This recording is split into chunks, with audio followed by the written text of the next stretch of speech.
January 24, 1961. The skies over eastern North Carolina hum with the low, guttural roar of a B-52 Stratofortress, its 8 jet engines slicing through the frigid night. Inside the cockpit, Major Walter S. Tulloch, a seasoned pilot with a steady hand, scans his instruments. His crew of 7, veterans of countless missions, work in practiced silence. Captain Richard W. Rardin, co-pilot, Captain Paul R. Brown, radar navigator, First Lieutenant Adam C. Maddox, navigator, Technical Sergeant Eugene H. Shelton, gunner, Technical Sergeant Vernon W. Willis, electronic warfare officer, Sergeant Francis R. Barnhill, spare crew, and Major Eugene Richards, instructor pilot. This is no training run. Tucked in the bomb bay are 2 Mark 39 hydrogen bombs, each a 3.8 megaton monster, 260 times more powerful than the Hiroshima bomb. This is Operation Chrome Dome, America's airborne nuclear shield, a high-stakes gamble to keep Soviet missiles at bay. But tonight, the skies turn treacherous. A fuel leak sparks a chain of failures. The plane spirals, the bombs break free, and the sleepy farming town of Faro, near Goldsboro, becomes the epicenter of a near catastrophe that could have scorched the East Coast and rewritten history. This is the story of Operation Chrome Dome, the day America almost nuked itself.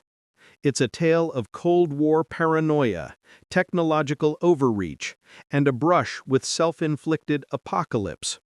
We'll explore the roots of this relentless operation, the doomed flight that nearly ended in disaster, the chaotic aftermath, and the haunting lessons that linger in our nuclear age. It's a story of human error, mechanical fragility, and the terrifying realization that luck, not design, saved millions from a radioactive nightmare. To grasp how the United States came within a whisper of nuking itself, we need to step back into the icy grip of the Cold War. The 1950s were a pressure cooker of fear. The Soviet Union's first atomic bomb test in 1949 shattered America's nuclear monopoly. By 1953, both superpowers wielded hydrogen bombs, capable of obliterating entire cities in seconds. The doctrine of mutually assured destruction, MAD, took hold. Any attack would trigger retaliation, ensuring mutual annihilation. But MAD demanded constant readiness. The U.S. Strategic Air Command, SAC, led by the hawkish General Curtis LeMay, obsessed over surviving a Soviet first strike. LeMay, who orchestrated Tokyo's firebombing in World War II, lived by a simple creed: if you're not ready to fight, you're begging to lose. His solution was to keep America's nuclear arsenal mobile, untouchable, always primed. Enter Operation Chrome Dome, greenlit by President Eisenhower in late 1960 and launched in January 1961, days before John F. Kennedy's inauguration. The plan was audacious. B-52 bombers loaded with live nuclear warheads would fly continuous 24-hour patrols along routes brushing Soviet borders: Arctic, Mediterranean, Pacific. At peak, 12 planes were airborne at all times, refueled mid-air by KC-135 tankers, ensuring a portion of America's arsenal could survive a surprise attack. Chrome Dome complemented ground alert bombers, ready to scramble in 15 minutes, and early ICBMs like the Atlas. It was a show of force, projecting invincibility. But it came with risks: exhausted crews, aging aircraft, and the inherent danger of carrying nuclear bombs over populated areas. The B-52, a marvel with an 8,800-mile range, was not infallible.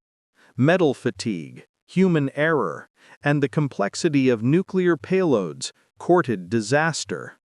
The Goldsboro incident, known in military parlance as a broken arrow, wasn't Chrome Dome's first hiccup, but it was the closest call. On January 23, 1961, B-52G, tail number 580187, lifted off from Seymour Johnson Air Force Base in Goldsboro, North Carolina, for a routine Chrome Dome run. The mission: fly north toward a turning point near Soviet territory, refuel mid-air, and return.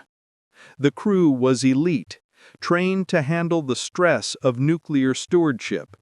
Tulloch, a 15-year veteran, commanded with precision. Maddox, the navigator, was known for quick thinking. Richards, the instructor, ensured protocol was followed. But no amount of training could prepare them for what unfolded. Around midnight, during a refueling rendezvous over North Carolina, the crew noticed a fuel leak in the right wing. The KC-135 tanker pilot signaled a problem. Jet fuel was spraying out at an alarming rate. Alarms screamed in the cockpit. Gauges showed fuel hemorrhaging at thousands of pounds per minute. Tulloch radioed Seymour Johnson for an emergency landing, but the situation deteriorated fast. At 9,000 feet, the right wing buckled with a sickening crack, its structural integrity compromised by the loss of fuel and stress of flight. The B-52 rolled violently, entering an uncontrollable spin. "Mayday! Mayday!" crackled over the radio. The plane was tearing itself apart. The crash lit up the night. Explosions from the plane's conventional high explosives, used to trigger the nuclear reaction, rattled windows in Goldsboro, 12 miles away. Farmers stumbled outside, mistaking the blasts for Soviet attack or Judgment Day. Volunteer firefighters raced to the scene, unaware of the nuclear cargo. Military teams from Seymour Johnson arrived, cordoning off the area. The wreckage was a nightmare: twisted metal, burning fuel, and the specter of 2 hydrogen bombs loose in civilian territory. 3 crewmen, Richards, Shelton, and Barnhill, died in the crash, their bodies recovered amid the chaos. The survivors, battered but alive, were hailed as heroes, though their story was only beginning. The Mark 39 was a beast of engineering, a 2-stage thermonuclear weapon with a plutonium fission primary igniting a lithium deuteride fusion secondary yielding 3.8 megatons. A single detonation could produce a fireball 3 miles wide, a shockwave flattening everything within 15 miles, and fallout poisoning cities as far as New York City. Safety features included 4 arming switches: arming, fusing, firing, and safe/arm, designed to activate only under specific conditions. But a crash could bypass these, as G-forces mimicked launch sequences. The parachuted bomb was found tangled in a tree, its arming steps partially engaged but halted short of detonation. The buried bomb was the real terror. Excavation teams, led by Lieutenant Jack Revell, worked in a waterlogged crater, radiation detectors buzzing. By January 27th, they reached the device, mangled and radioactive, its components scattered in the muck. What they discovered was chilling. The buried bomb had completed 3 of its 4 arming steps. The safe/arm switch, a low-voltage mechanism no more complex than a light switch, had held. Had it flipped, the explosion would have vaporized Goldsboro, killed tens of thousands instantly, and sent fallout across Washington, D.C., Baltimore, and beyond. Estimates suggest millions could have died from blast, burns, and radiation poisoning. The Air Force, eager to calm panic, claimed the bombs were unarmed and posed no risk, but internal reports, later declassified, told the truth. One switch stood between America and catastrophe. The recovery was a logistical nightmare.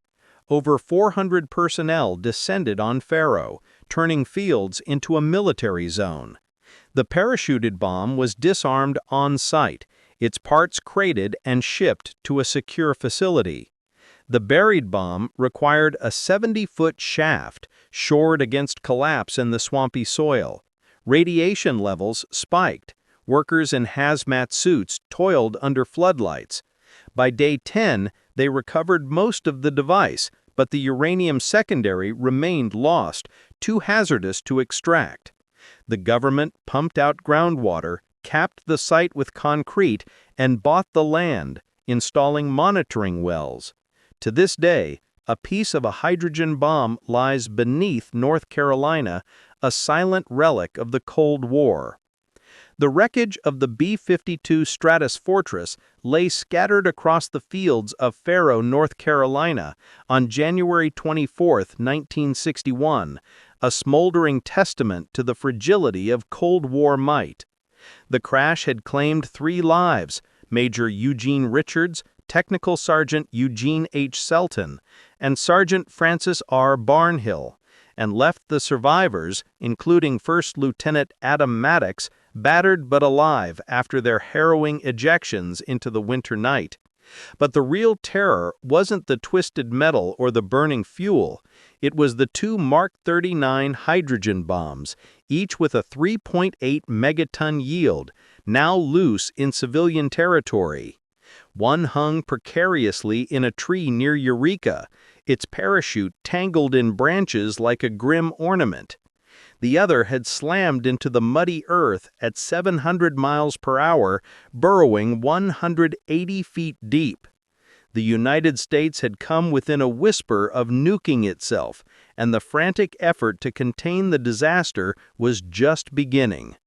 This is the story of Operation Chrome Dome's darkest hour, a tale of recovery, secrecy, and the chilling realization that a single switch saved millions from a self-inflicted apocalypse. Operation Chrome Dome was the brainchild of Strategic Air Command, led by General Curtis LeMay, a man who saw the world in stark terms: be ready to strike or be destroyed. Launched in January 1961, Chrome Dome kept B-52 bombers aloft 24/7, each carrying live nuclear warheads, flying routes that skimmed Soviet borders. The idea was simple but brutal: ensure a retaliatory force survived a Soviet first strike. At its peak, 12 planes were airborne at all times, supported by K-135 tankers for mid-air refueling. Crews endured grueling 20 to 24-hour missions, battling fatigue in cramped cockpits, sustained by caffeine and duty. The B-52, a marvel with a 185-foot wingspan and 8,800-mile range, was the backbone of this strategy. But its complexity, 8 engines, intricate wiring, and nuclear payloads made it a ticking risk. The Goldsboro crash wasn't the first Chrome Dome mishap, but it was the closest America came to disaster on its own soil. The immediate aftermath of the crash turned rural North Carolina into a military operations zone. By dawn on January 24th, over 400 personnel from Seymour Johnson Air Force Base swarmed the site, joined by firefighters, local police, and explosive ordnance disposal (EOD) teams. The air was thick with jet fuel fumes and the acrid smell of scorched earth. Farmers in Faro and Eureka, awakened by explosions they mistook for war, watched as jeeps and helicopters descended on their fields. The Air Force cordoned off a 2-mile radius, their urgency driven by the knowledge of the nuclear cargo, information withheld from locals. "It's just a plane crash," officers told residents, downplaying the glowing debris and strange hum of Geiger counters. Lieutenant Jack Revell, a young EOD specialist, led the bomb recovery. At 26, he was trained to defuse conventional explosives, but a hydrogen bomb was another beast. The Mark 39 was a thermonuclear weapon. A plutonium fission primary triggered a lithium deuteride fusion secondary, yielding 3.8 megatons, enough to vaporize Goldsboro, create a 15-mile-wide fireball, and send fallout drifting to Washington, D.C. and New York. Its safety system relied on 4 switches: arming, fusing, firing, and safe and arm, meant to activate only under deliberate launch conditions. But a crash could mimic those conditions, as G-forces and electrical surges tripped mechanisms designed for precision. The parachuted bomb was found first, dangling in a tree near Eureka. Revell's team in bulky hazmat suits approached cautiously. Radiation levels were low but unnerving. The bomb's casing was intact, but inspection revealed a chilling truth. 2 of its 4 arming switches had flipped. The arming and fusing steps had engaged during the plane's breakup, stopped short of detonation by the firing and safe and arm switches. It was a close call, but manageable. The device was disarmed on site, its components crated and shipped to a secure facility by January 25. The Air Force breathed a sigh of relief, but the second bomb, the one buried deep in Faroe's swampy soil, was a nightmare unfolding. Excavation began immediately, but the terrain fought back. The crash site was a waterlogged field, groundwater seeping in at 20 feet.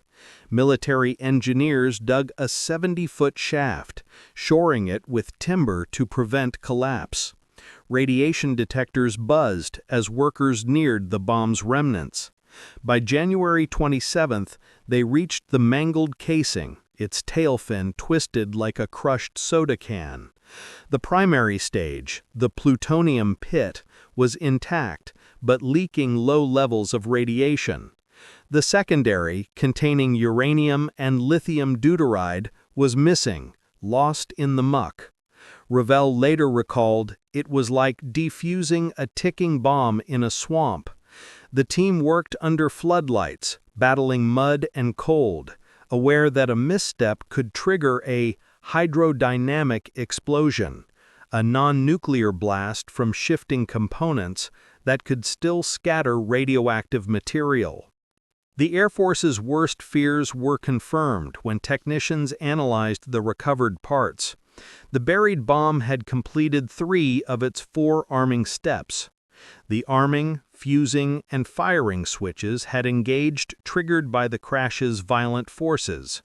Only the safe and arm switch, a low-voltage mechanism akin to a household light switch, remained off. Had it flipped, the bomb would have detonated, creating a fireball 3 miles wide, flattening everything within 15 miles, and sending a radioactive plume across the East Coast.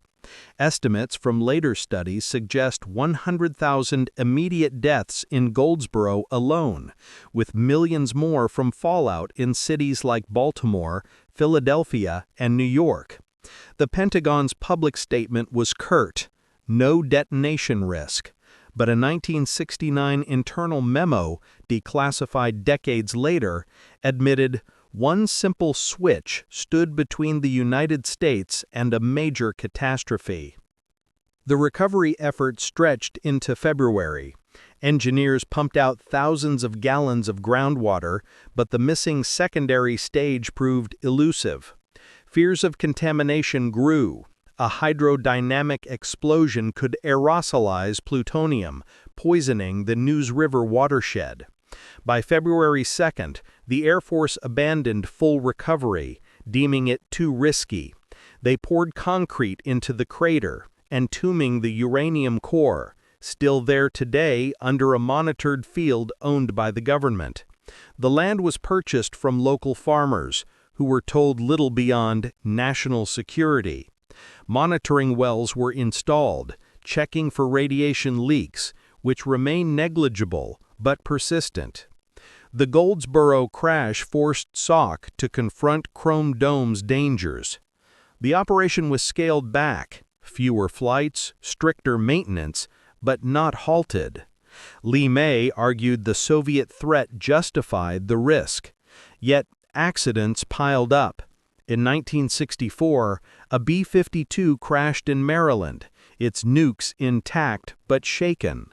In 1966, a mid-air collision over Palomores, Spain, dropped 4 bombs, contaminating 500 acres with plutonium. In 1968, a B-52 crash in Thule, Greenland, spread radioactive debris across Arctic ice, angering Denmark and Inuit communities. These Broken Arrow incidents, 32 acknowledged by the Pentagon, revealed a pattern. Chrome Dome outstripped its safety. Crews paid the human cost. Chrome Dome pilots logged thousands of hours, their nerves frayed by the weight of nuclear stewardship. Survivors like Maddox, who climbed out of a disintegrating plane to eject manually, carried trauma for life. He later spoke of nightmares, reliving the spin. Families of the dead, Richards, Shelton, Barnhill, received posthumous medals, but little explanation. The Air Force's secrecy bred distrust. Locals whispered of glowing soil and strange illnesses, though no definitive health impacts were confirmed. The psychological toll on EOD teams like Ravel's was immense. Defusing a nuke wasn't in the manual. The public remained in the dark. Newspapers reported a routine crash with unarmed bombs, parroting Air Force assurances. But rumors swirled in Goldsboro. Farmers saw restricted zones, military trucks at midnight. It wasn't until 1983, when journalist Eric Schlosser uncovered declassified documents for his book Command and Control, that the truth emerged. The 1969 memo exposed the safe arms switch as the last barrier. Schlosser's 2013 book detailed how design flaws pre-1961 bombs lacked Advanced Permissive Action Links, or PALs, made accidents catastrophic. Goldsboro wasn't unique, it was a warning shot. Chrome Dome limped on until 1968, when the Thule crash forced its cancellation. Submarines and ICBMs like the Minuteman took over deterrence, offering less visible but equally lethal risks. The Goldsboro incident spurred reforms. Insensitive high explosives replaced volatile ones in bombs. PALs became standard, requiring codes to arm. But the core issue, human and mechanical fallibility, persisted. Over 30 broken arrows marked the Cold War, from a 1958 nuke lost off Georgia's coast to a 1960 New Jersey scare where a helium tank mimicked a bomb. Each was a roll of the dice with humanity's survival. The Goldsboro crash wasn't just a near miss. It was a mirror held up to America's nuclear hubris. Operation Chrome Dome was meant to project strength, but it exposed weakness. The men who flew those missions, like Tulloch and his crew, were cogs in a machine that could destroy the world they swore to protect. As the recovery teams packed up and Faro's fields grew quiet, the buried bomb's shadow lingered, a reminder that the weapons we build to deter enemies can just as easily turn on us. The fields of Faro, North Carolina fell silent by February 1961, but the scars of the B-52 crash lingered. A concrete cap sealed the hydrogen bomb's uranium core deep in the swampy soil, a radioactive ghost of Operation Chrome Dome's near catastrophe. The January 24th crash had killed 3 crewmen, Major Eugene Richards, Technical Sergeant Eugene H. Shelton, and Sergeant Francis R. Barnhill, and left 2 Mark 39 bombs, each with a 3.8 megaton yield, perilously close to detonation.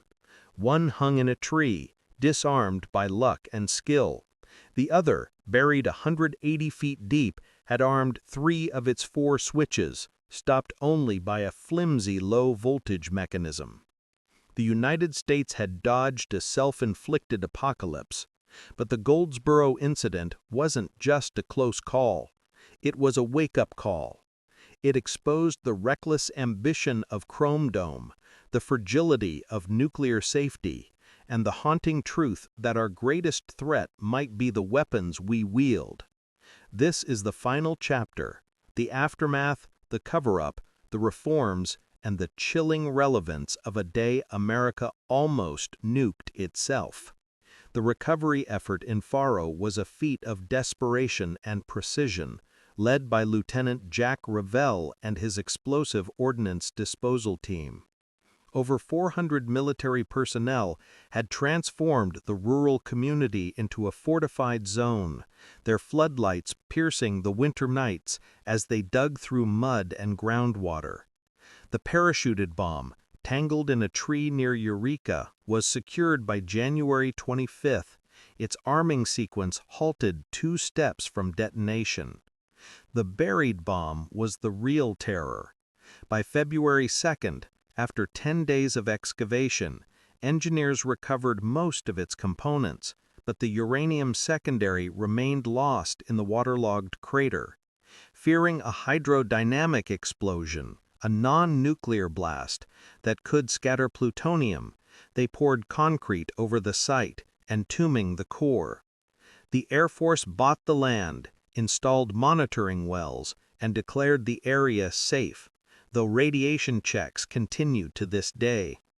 Locals, kept in the dark, whispered of glowing soil and military secrecy, their trust eroded by vague assurances. The Strategic Air Command, under General Curtis LeMay, faced a reckoning. Chrome Dome, launched in 1961 to keep B-52s with live nukes airborne 24/7, was meant to deter Soviet attack by ensuring retaliatory power. But Goldsboro revealed its flaws.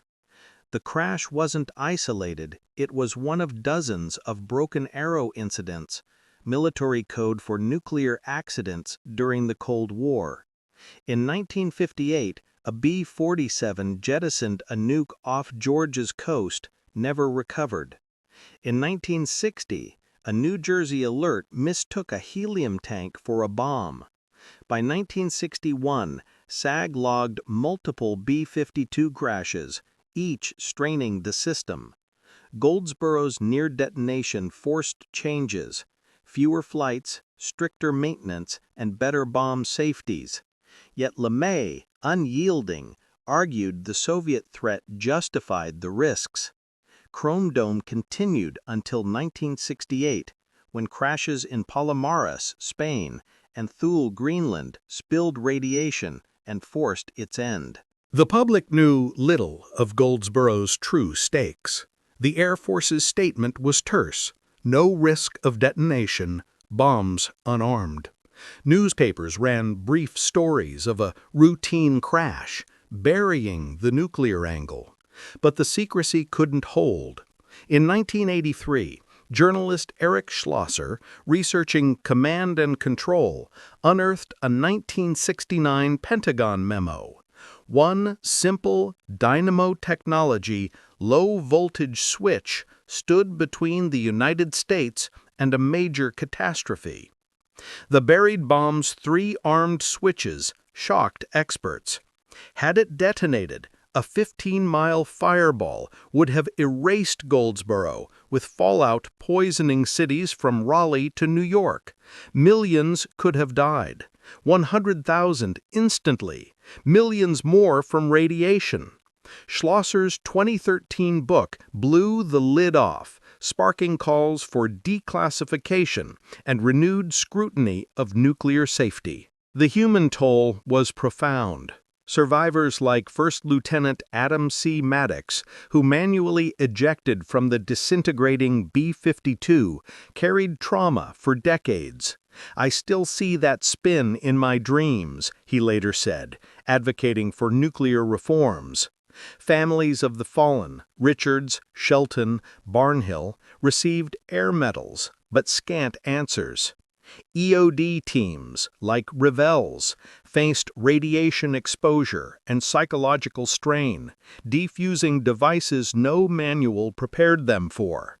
Chrome Dome crews endured relentless missions, 20-hour flights, constant alerts, the weight of doomsday on their shoulders.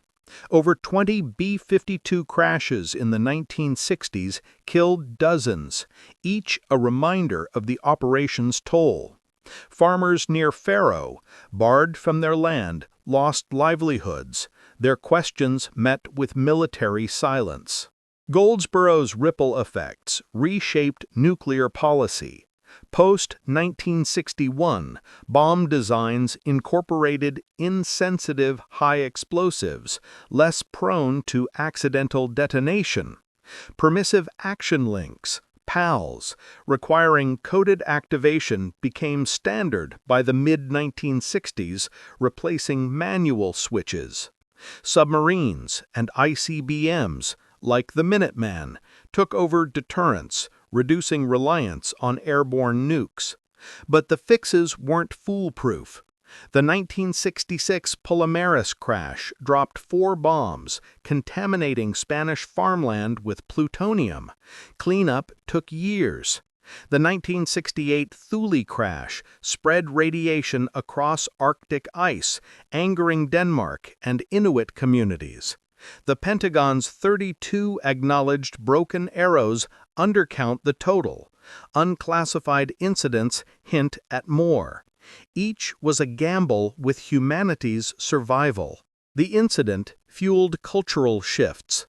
Stanley Kubrick's film Dr. Strangelove satirized nuclear failsafes, its manic General Ripper echoing LeMay's zeal. Anti-nuclear movements gained traction, citing Goldsborough as proof of reckless policy. Activists argued that deterrence invited accidents, pushing for disarmament. By the 1970s, arms control talks like SALT I reduced arsenals, though thousands of warheads remained. Goldsborough's buried core became a symbol, a literal and figurative reminder of risks we can't unearth. In 2025, Goldsborough's lessons loom large. 9 nations hold over 12,000 nuclear warheads. Russia's actions in Ukraine, China's naval buildup, and North Korea's missile tests echo Cold War tensions. Modern accidents persist. 2010 U.S. silo failures, Russian subfires in 2019. Climate change complicates risks, with melting Arctic ice exposing Thule's radioactive debris. Cyber threats add a new layer. Hacked systems could mimic attacks, as false alarms did in 1983 and 1995. Today's bombs dwarf the Mark 39. A single Trident missile carries multiple warheads, each up to 475 kilotons. A Goldsborough-style crash now could be apocalyptic. Yet there's hope. Treaties like New START limit strategic arsenals, though its 2026 expiration looms. The 2017 Nuclear Ban Treaty, with non-signatory nuclear powers, reflects growing disarmament calls. Individuals like Revell, who disarmed the bomb, and Maddox, who survived to speak out, show human ingenuity can avert disaster. Grassroots movements push for transparency, demanding governments like the U.S. revisit sites like Faro with modern tech to extract buried threats. The Pentagon insists the Goldsborough core is stable, but critics argue seismic shifts or water contamination could stir trouble. Goldsborough wasn't just a near miss, it was a mirror to our hubris. Operation Chrome Dome, meant to safeguard freedom, nearly destroyed it. The crews who flew, the teams who recovered, the communities displaced. They bore the cost of a strategy that bet on perfection in an imperfect world. The buried bomb, still monitored in 2025, whispers a warning. Nuclear safety is an illusion. True security lies in reducing arsenals, not flying them over our heads. As we reflect on that January night, the truth cuts deep. The greatest threat isn't always the enemy. Sometimes it's the weapons we trust to save us.